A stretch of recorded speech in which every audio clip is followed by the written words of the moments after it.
Hello, കുറെ നാളുകൂടി ഞാനും അച്ഛനും അമ്മയും അപ്പവും ഒക്കെ കൂടി ഒന്ന് പുറത്തു പോയതാട്ടോ. അതും നമ്മുടെ ലുലു മാളിലേക്ക്. അവിടെ ചെന്നപ്പോ എന്തോ ബിഗ് ചോക്കോ ഡേയോ അങ്ങനെ എന്തോ ആയിരുന്നു കേട്ടോ. അതായത് ചോക്ലേറ്റ്സിനൊക്കെ ഭയങ്കര ഓഫർ ആയിരുന്നേ. അവിടെ ഇരിക്കുന്ന അത്യാവശ്യം എല്ലാ ചോക്ലേറ്റ്സും ഞങ്ങൾ എടുത്തു നോക്കി കൊതിയൊക്കെ വിട്ടിട്ടാട്ടോ പോകുന്നത്. ആർക്കൊന്നും തോന്നരുതേ ഇനി അതെങ്കിലും കഴിച്ച് ആർക്കെങ്കിലും വന്ന ഇതിന് ഞാൻ ഉത്തരവാദിയല്ല കേട്ടോ.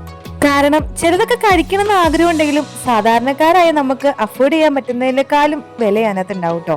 അതുകൊണ്ടാണ് പിന്നെ കൊതി വിടാന്നല്ലാണ്ട് വേറെ വഴിയില്ലല്ലോ. ലുലു പോയാ ഞങ്ങൾ ആദ്യം ചെല്ലണത് ഹൈപ്പർ മാർക്കറ്റിലേട്ടാട്ടോ.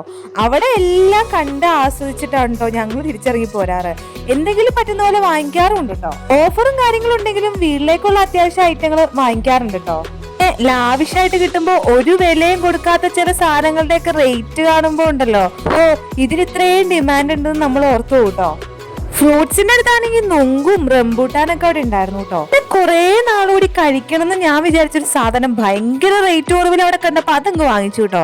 ലുലുവിന്റെ ഹൈപ്പർ മാർക്കറ്റിന്റെ ഉള്ളിൽ കയറി കഴിഞ്ഞു കഴിഞ്ഞാൽ സമയം പോണത് അറിയാനേ പറ്റില്ല കേട്ടോ. ഒരു സാധനവും വാങ്ങിക്കണ്ട, ജസ്റ്റ് പോയി ഒന്ന് കണ്ട് ഫുഡ് കഴിച്ചിട്ട് വരാമെന്നും പറഞ്ഞ് പോയതാണ് ഞങ്ങള്. അവിടെ നിന്ന് തിരിച്ചു വന്നപ്പോ നല്ലൊരു എമൗണ്ടിന് വീട്ടിലേക്കുള്ള സാധനങ്ങൾ മേടിച്ചിട്ടാട്ടോ പോകുന്നത്. ഹൈപ്പർ മാർക്കറ്റിലെ ഫുഡ് സെക്ഷനിൽ നിന്നുള്ള സ്മെല്ലുണ്ടല്ലോ, അതടിക്കുമ്പോ എവിടെന്നാന്നറിയില്ല ഇല്ലാത്ത വിശപ്പ് വരെ ഉണ്ടാവും. ഞങ്ങൾ ഹൈപ്പർ മാർക്കറ്റിൽ നിന്ന് ഫുഡ് വാങ്ങിച്ചിട്ട് അത് അവിടെ ഫുഡ് കോർട്ടിൽ പോയിരുന്ന് കഴിക്കാറാട്ടോ പതിവ്. അതാണ് ഞങ്ങൾക്ക് ഇഷ്ടം. ഇതൊക്കെ കഴിച്ചു കഴിഞ്ഞിട്ട് എന്റെ അമ്മയുടെ മെയിൻ ലക്ഷ്യം ഫാഷൻ സ്റ്റോർ സന്ദർശിക്കാന്നുള്ളതാട്ടോ.